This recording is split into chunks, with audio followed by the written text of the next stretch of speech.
Brothers, baka trip mo yung ganitong motor, the Bristol Cab Pro 125 na may introductory price na 128,800 pesos.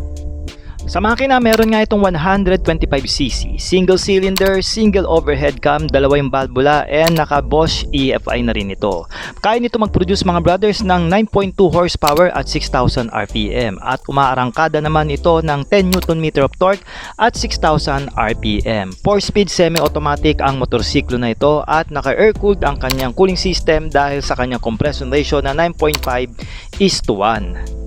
Modern classic underbone cab nga ang datingan nitong Cab Pro 125 ng Bristol. Kaya dito sa harapan mga brothers, naka LED ang headlight nito habang meron na rin yan daytime running lights. Syempre pa, naka telescopic port ang front suspension nito with the disc brake sa harapan na single pad piston caliper.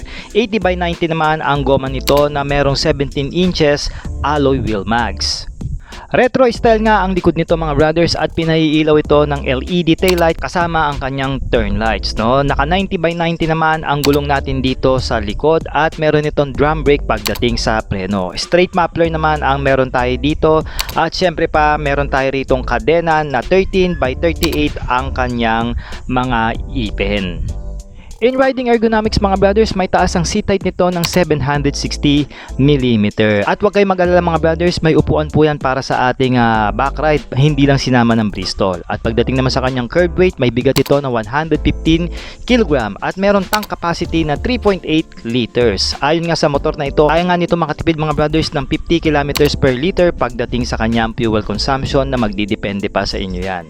Premium looking nga ang ating mga switches dito sa Manivela at sinamahan pa yan ng digital meter dito sa kanyang meter panel. Pagdating sa baba mga brothers, naka-smart key system na rin to at kasama na rin dyan ang USB charging port pagdating sa ating mga cellphone.